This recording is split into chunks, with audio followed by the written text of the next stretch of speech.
복된 주일에 주님 전으로 발걸음을 옮기신 여러분들에게 참 좋으신 우리 주님의 은총과 사랑이 임하길 바랍니다. 대림절 세 번째 주에 접어들었습니다. 기다림의 시간들이 점점 가득 차게 되면 그 끝에 우리가 성탄절을 맞이하게 되는데요. 이제 벌써 다음 주가 지나면 성탄절입니다. 우리 가슴 속에도 소망이신 예수님을 기다리는 그 기다림의 촛불을 환하게 밝혀서 예수님의 성탄이 참된 소망과 기쁨으로 우리에게 다가오길 주님의 이름으로 축복합니다. 오늘 본문 말씀은 룻기입니다. 룻기 하면 어떤 것들이 먼저 떠오르시나요? 여러 가지 스쳐 지나가는 단어들이 많이 있는데요. 며느리 룻의 효심, 또 시어머니 나오미, 과부, 또 시어머니의 신앙을 따라 나선 룻, 이런 단어와 문장들이 먼저 떠오릅니다. 그리고 룻기에서 유명한 이야기 역시 제가 지금 말씀드린 이런 단어들, 문장들과 연결된 주제들이 있습니다. 룻은 자신도 남편을 잃은 처지였지만 남편과 두 아들까지 잃은 나오미를 위로하고 그 시어머니를 따라 나섰다. 그리고 시어머니의 신앙을 자신의 신앙으로 받아들였다. 그리고 또 유명한 룻의 고백이 있죠. 어머니의 하나님이 나의 하나님이 되고 어머니가 가시는 곳에 나도 가겠다. 이런 내용들이 우리가 유명하게 잘 알고 있는 룻기의 이야기입니다. 여기까지는 우리가 익히 들어왔고 잘 알고 있는 내용인데요. 그런데 이상하게 그 다음의 내용, 그러니까 룻이 베들레헴에 들어가서 어떻게 살았고 삶을 어떻게 이어나갔는지에 대한 내용은 우리 기억에 잘 남아있지 않습니다. 오늘은 그 말씀을 나눠보고자 합니다. 룻이 시어머니를 따라 나섰고 나오미의 고향인 베들레헴에 막 도착한 뒤에 어떤 일이 일어났는지 그 말씀을 나눠보고자 합니다. 룻이 살았던 시대는 어떤 시대였을까? 그 때를 암시해주는 한 문장이 있습니다. 룻기 1장 1절은 이렇게 기록하고 있는데요. 사사들이 치리하던 때에. 룻이 살았던 시대는 사사들이 치리하던 때라는 뜻이겠죠. 아시는 것처럼 룻기의 바로 앞쪽에는 사사기가 있습니다. 그리고 사사기의 마지막 절 21장 25절은 이렇게 끝이 납니다. 그때에 이스라엘의 왕이 없으므로 사람이 각기 자기의 소견에 옳은 대로 행하였더라. 룻기에서 암시하고 있는 사사들이 치리하던 때라는 문장은요, 룻기의 배경 또한 사사기 때와 같다라는 것을 의미합니다. 룻이 살았던 그 땅 역시 자기 소견에 옳은 대로 행하던 때였다라는 것이죠. 룻이 살았던 시대는 사사기의 마지막처럼 하나님의 말씀이 바로 서지 못했고 하나님의 말씀이 땅에 떨어지던 때였습니다. 자기 생각과 자기 기준과 자기 의로 삶을 살아갔던 시대였습니다. 하나님은 사라지고 그 자리에 사람들의 목소리만 들어찼던 때였습니다. 그런데요, 자기 소견이 난무하던 시대에도 하나님을 중심에 모시고 하나님을 인정했던 이들이 있습니다. 그들이 하나님의 말씀을 붙잡고 그 말씀을 따라 서로 부둥켜 안고 함께 살아갔던 이야기가 바로 룻기입니다. 그리고 오늘 우리는 룻기를 통해 하나님의 가능성을 발견하게 됩니다. 사사들이 치리하던 때라는 문장을 굳이 언급하면서 우리에게 전하고 있는 소리는 무엇일까요? 자기 생각대로 살아가는 시대여도, 하나님보다 사람의 생각이 더 우선되는 시대여도 하나님의 말씀은 살아있고 하나님의 말씀에 신실했던 이들이 여전히 남아있고 그들을 통해 하나님의 역사가 이어진다는 사실입니다. 하나님은 아주 희박한 가능성에도 눈길을 두시고 그곳에서 하나님의 놀랄 만한 역사를 이끌어 가십니다. 우리가 룻기를 주목해야 하는 이유가 바로 여기에 있습니다. 하나님께서는 아주 희박한 가능성, 아주 적은 가능성에도 그곳에 하나님의 마음이 있고 그 마음을 따르는 이들이 있다면 그곳에서부터 하나님의 역사를 이어나가십니다. 누군가 여러분들에게 룻은 어떤 사람인가요? 라고 묻는다면 어떻게 대답하시겠습니까? 우리가 잘 아는 대로 시어머니를 향한 효심이 지극했던 며느리 정도로 설명할 수 있겠습니다. 그러면요, 성경에서는 룻에 대해 어떻게 설명하고 있을까요? 룻을 소개할 때 줄기차게 따라다니는 수식어가 있는데요, 모압 여인이라는 단어입니다. 오늘 본문에서도 룻은 모압 여자다라는 이름표가 계속해서 따라다니고 있습니다. 구약 성경에서 모압이라는 지명은요, 그리 긍정적으로 언급되지 않습니다. 몇몇 군대를 제외하고는 대체로 부정적입니다. 민수기에서는요, 이스라엘 남자들이 모압 여인들과 음행을 하고 결국 하나님을 거역하게 됩니다. 모압 왕은요, 발람을 고용해서 이스라엘을 저주하고 파멸시키려 했습니다. 또 사사시대의 모압은 이스라엘을 억압하는 나라 중에 하나였습니다. 이스라엘과는 끈질긴 적대 관계가 지속되는 나라가 바로 모압이었습니다. 그래서인지 이스라엘의 중요한 율법 중에 한 구절에서는요, 이 모압 사람을 이스라엘에 들어오지 못하도록 법으로 금하고 있습니다. 신명기 23장 3절에 이렇게 기록하고 있는데요, 암몬 사람과 모압 사람은 여호와의 총회에 들어오지 못하리니 그들에게 속한 자는 10대뿐 아니라 영원히 여호와의 총회에 들어오지 못하리라. 모압 사람들은 영원히 이스라엘에 들어오지 못하도록 율법으로 금하고 있습니다. 그리고 이 율법의 근거에서 이스라엘 백성들은 모압 사람들을 거부합니다. 이방인들을 분리시키고 자신들만이 하나님의 선택된 백성임을 굳게 붙잡고 있는 것이죠. 이처럼 전반적으로 구약 성경의 말씀을 읽을 때 이스라엘 백성들이 모압과 모압 사람들을 아주 오랫동안 부정적으로 생각해 왔음을 확인할 수 있습니다. 그런데요, 룻이 모압 여인입니다. 말씀을 읽는 우리들이 그 사실을 혹시 잊을까봐 룻기에서는 계속해서 룻은 모압 여인이다라는 것을 강조하고 있습니다. 신명기 율법의 근거에서 이스라엘에 영원히 들어올 수 없었던 여인이 룻이었습니다. 한 걸음 더 들어가 보겠습니다. 거기에다가 룻은 과부였습니다. 이방 모압 여인 룻은 남편을 잃은 과부였습니다. 그러니까 룻에 대해 설명할 때 시어머니를 향한 효심이 지극한 룻이 아니라 성경에서는요, 모압 여인 과부 룻으로 설명하고 있는 것입니다. 이것이 룻을 보다 사실적으로 설명하는 내용입니다. 이제 모압 여인 과부 룻이 나오미를 따라 나오미의 고향 베들레헴으로 터전을 옮기게 됩니다. 보통 우리가 새로운 도전을 하거나 모험을 할 때 의지할 곳 하나쯤은 생각하기 마련입니다. 어떤 일들을 진행할 때도 우리가 피할 구석 하나쯤은 마련해 둡니다. 그런데 룻의 경우를 보면 이런 생각들이, 이런 기준들이 전혀 무의미해 보입니다. 베들레헴은 이스라엘 땅이고 나오미의 고향입니다. 나오미는 자신의 고향으로 가는 것이지만 룻의 입장에서는 모든 것이 낯선 이방 땅으로 들어간 것입니다. 모압 여인 과부 룻이 베들레헴으로 들어간다면 룻은 이제 그곳에서 나그네가 되는 것입니다. 모압 여인 과부가 이제 나그네까지 됩니다. 룻에 대한 설명이 하나 더 붙어서요, 모압 여인 과부 나그네가 되는 것입니다. 혹시 시어머니 나오미가 의지할 만한 사람이었을까요? 나오미 역시 자신과 형편이 별반 다르지 않았습니다. 나오미는요, 남편과 두 아들까지 잃은 과부였습니다.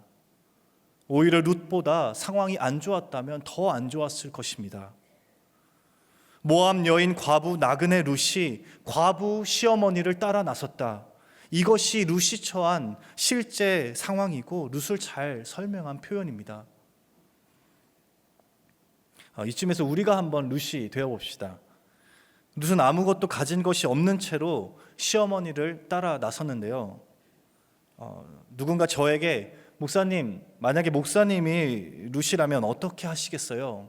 묻는다면 저는 솔직하게 대답합니다. 나오미를 따라 나서지 못할 것 같습니다. 아니 어떻게 목사님인데 그렇게 말씀하세요? 라고 혹시 시험 드는 분 없으시겠죠? 저는 시어머니 나오미를 따라 나서지 못할 것 같습니다. 홀로 되었고 또 노년에 접어든 나오미였습니다. 룻이 모든 것을 부양해야 합니다. 그런 시어머니를 따라 베들레헴으로 간다는 게 얼마나 불안하고 가슴 답답한 일이었겠습니까? 차라리 이방 과부가 과부 시어머니를 따라 나선다는 것은 불가능에 가깝다라고 말하는 것이 현실적이겠습니다.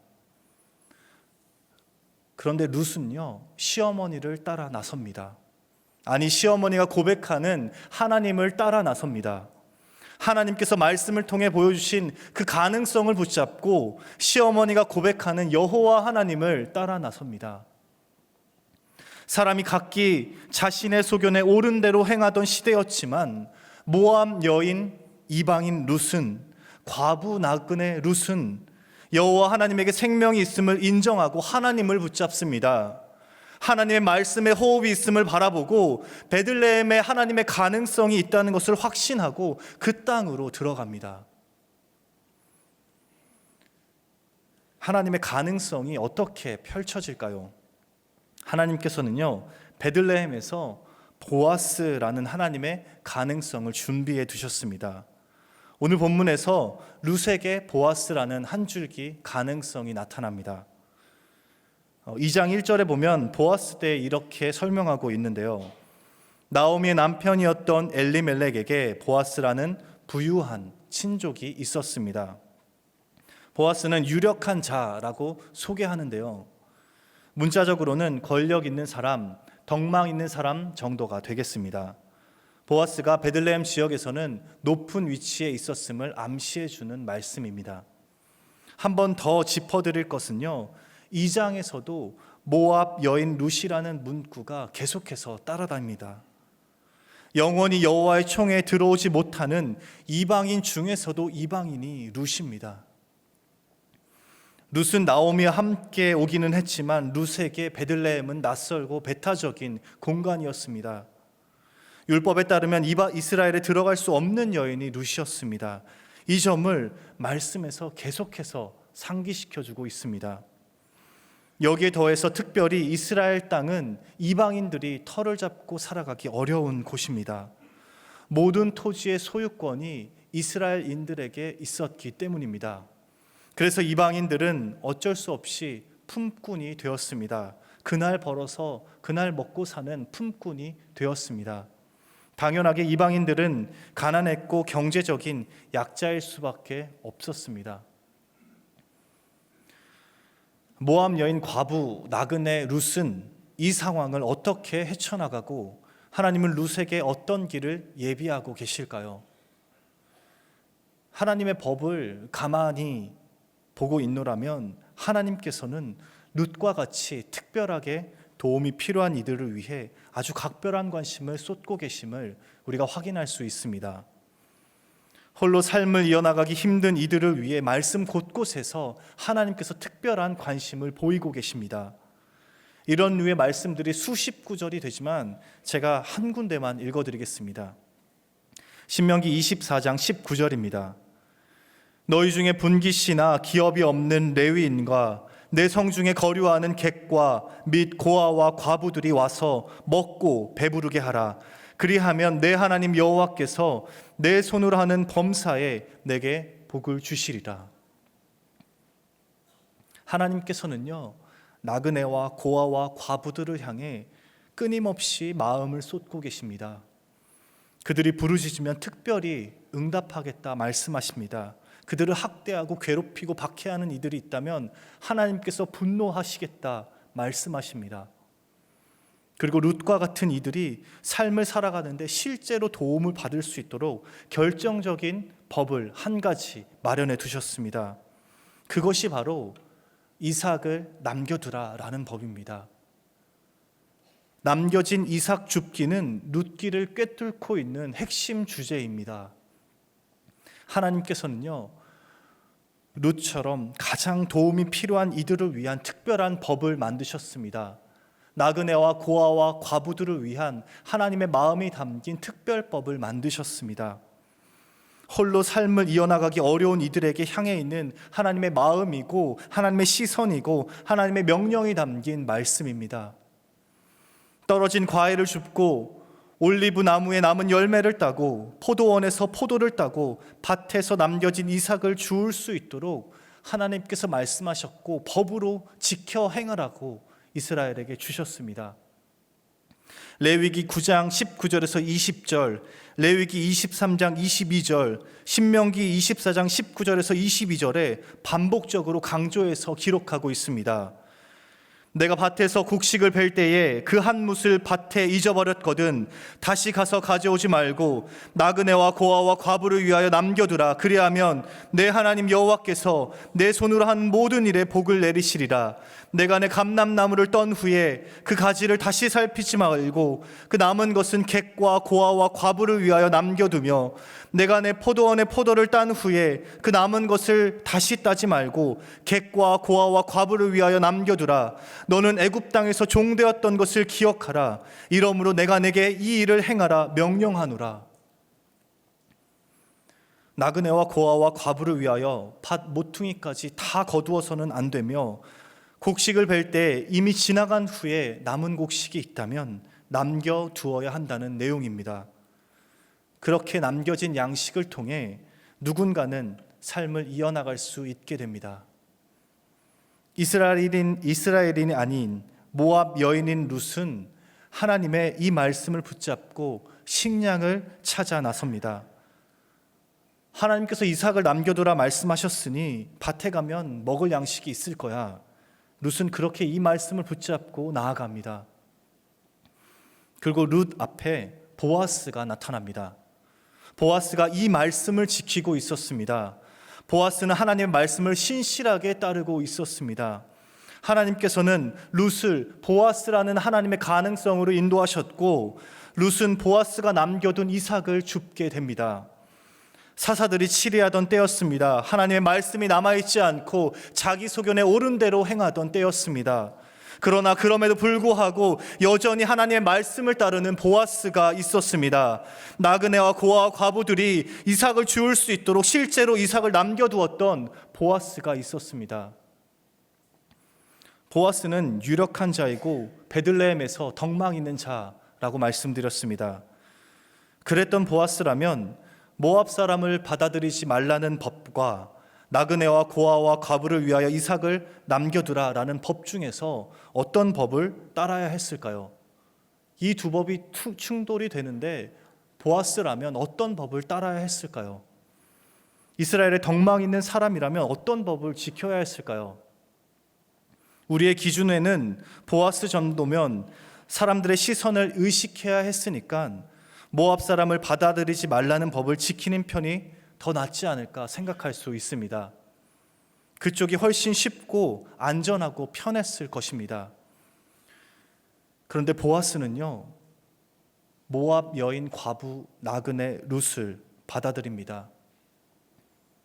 이스라엘에 들어올 수 없었던, 영원히 여호와의 총회에 들어올 수 없었던, 법으로 금했던 룻을 받아들인 것입니다. 보아스는 룻을 위해 이삭을 남겨둡니다. 룻이 마음껏 이삭을 줍게 합니다. 집에 가져가서 시어머니와 함께 넉넉히 먹을 수 있을 만큼 충분한 양의 이삭을 줍도록 합니다. 보아스는 하나님의 마음이 나그네와 고아와 과부를 향해 있음을 명확하게 인식했고 그 말씀을 신실하게 살아냈습니다. 그 말씀이 직접 되었습니다. 하나님께서는요, 우리가 전혀 예측하지 못한 일들로 우리의 인생길을 열어주십니다. 우연처럼 보이는 일들도 하나님의 가능성과 철저한 하나님의 인도하심 아래에 있는 일들입니다. 하나님을 신뢰하고 신실하게 하나님의 말씀을 따르는 자들을 만나게 하시고 거기에서부터 하나님의 가능성을 열어가십니다. 누군가는 룻이 보아스를 만난 것이 그저 우연이다라고 생각할 수 있습니다. 인간 편에서는 그렇게 생각할 수 있는 우연한 상황처럼 보입니다. 룻이 수많은 밥 중에서 우연히 보아스의 밭으로 가서 거기에서 이삭을 줍고 또 마침 룻이 이삭을 줍는 날 보아스가 나와서 그 룻을 발견을 하고, 또 보아스가 그 룻에게 관심을 갖고 룻과 보아스가 만나게 되고, 이 모든 것들이 우연처럼 보일 수 있습니다. 우연이 아니고는 룻과 보아스가 만나게 된 것을 설명할 다른 방법이 없어 보입니다. 그러나 하나님의 관점에서 보면요, 그것은 하나님께서 주선하시는 만남이었습니다. 하나님의 계획이었고 그곳에 하나님의 가능성이 있었습니다. 말씀에서는 룻이 우연히 보아스의 밭에 갔다라고 기록하지만 우리는요, 이것을 하나님께서 룻을 보아스 밭으로 인도하셨다라고 읽을 수 있습니다. 그리고 여기에 바로 하나님의 가능성이 있다라고 고백할 수 있습니다. 룻은 하나님을 신뢰하며 하나님을 따랐습니다. 룻은 하나님의 말씀을 붙잡고 그 말씀에서 나오는 한 줄기 가능성을 붙잡았습니다. 그리고 보아스는 룻에게 하나님의 가능성이 됩니다. 하나님의 말씀이 사라진 시기에도 하나님의 마음이 어디를 향해 있는지 고심하고 그 말씀을 살고자 했던 보아스가 있었기에, 한 구절의 말씀까지 깊게 새기고 따랐던 사람이 있었기에 하나님께서는 하나님의 가능성을 여기에서부터 시작하십니다. 룻은 그 가능성을 붙잡고 보아스가 남겨둔 이삭을 주어 시어머니 나오미와 함께 삶을 연장할 수 있게 됩니다. 자기 소견에 옳은 대로 행하던 때에도 하나님의 역사는 끊임없이 이어집니다. 보아스는 사람의 시선을 의식하지 않고 먼저 하나님의 마음을 알고자 했습니다. 하나님의 시선이 어디를 향해 있는지 먼저 알고자 했습니다. 자기 생각보다 하나님의 말씀을 그 위에 두고 그 말씀을 살아냈습니다. 그리고 직접 그 말씀이 되었습니다. 보아스가 이삭을 남겨두었기에 룻과 나오미가 살아갈 수 있었고, 보아스가 말씀이 되었기에 하나님께서는 그 가능성으로 룻을 인도하셨습니다. 그리고 그렇게 모압 여인 룻은 이스라엘 역사의 중심으로 들어오게 됩니다.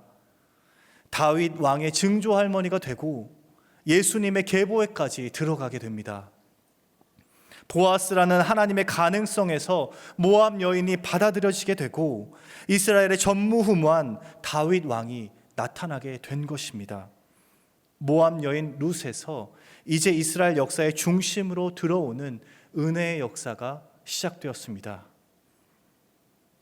모압 여인을 받아들이지 않았다면, 룻을 위해 이삭을 남겨두지 않았다면, 하나님의 그 말씀을 따르지 않았다면 이루어질 수 없었던 하나님의 가능성이었습니다.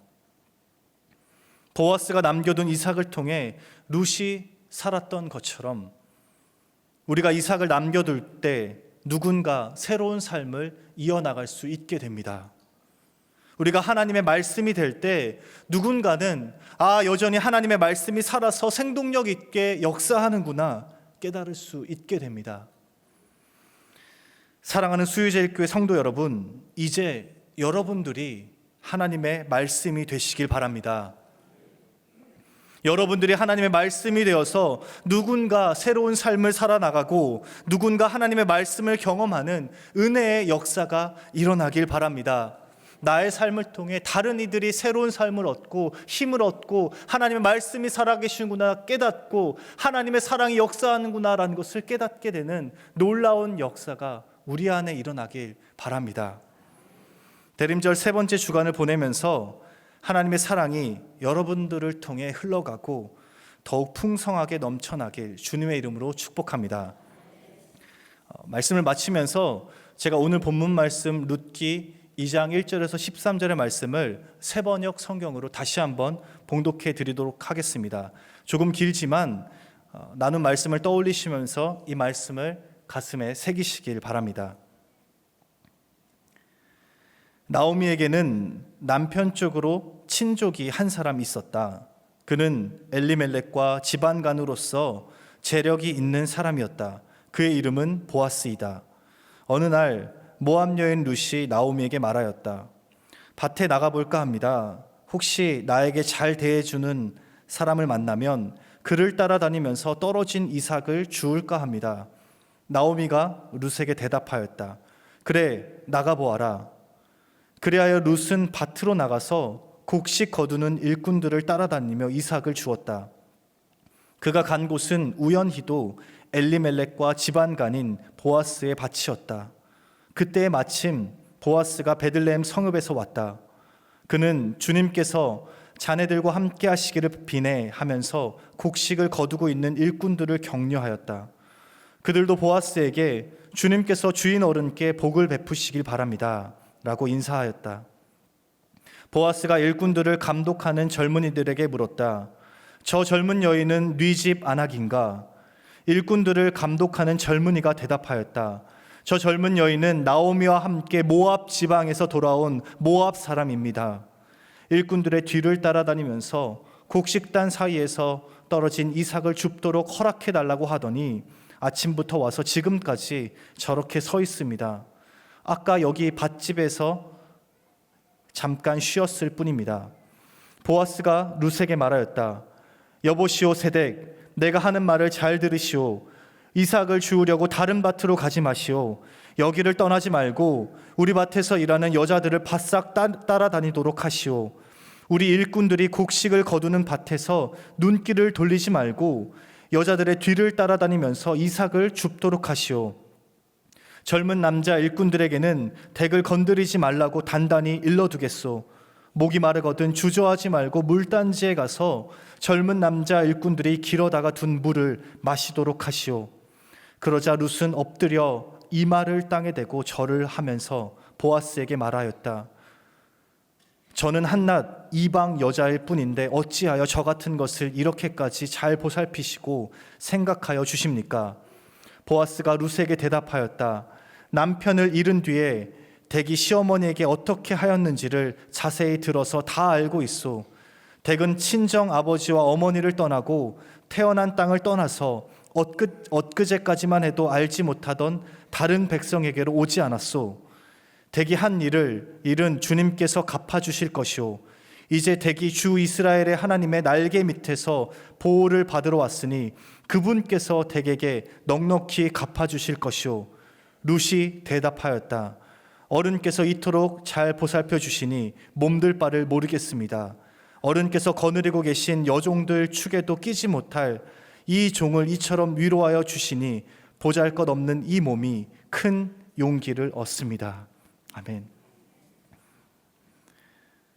사랑의 하나님, 우리의 삶이 주님의 말씀과는 전혀 다른 길로 가지 않게 도와주시옵소서. 우리의 삶으로 말씀을 살아내고 우리가 말씀이 되게 도와주시옵소서. 그리하여서 누군가에게는 우리의 삶을 통하여서 하나님의 가능성을 발견할 수 있는 놀라운 은혜의 역사를 허락하여 주시옵소서. 우리가 서로가 서로에게 하나님의 가능성이 되고 그렇게 사랑의 끈으로 하나 될 수 있도록 주님 우리 교회를, 우리의 삶을 붙들어 주시옵소서. 감사드리며 예수 그리스도의 이름으로 기도드립니다. 아멘. 이제는 우리 구주 예수 그리스도의 은혜와 하나님의 무한하신 사랑과 성령의 교통하심이 하나님의 말씀을 신실하게 살아내기로 작정하고 하나님의 가능성이 되기로 결단하는 이 자리에 모인 모든 주의 백성의 머리 위에, 우리 수유제일교회 위에 이제로부터 영원까지 함께 하시기를 간절히 축원하옵나이다. 아멘.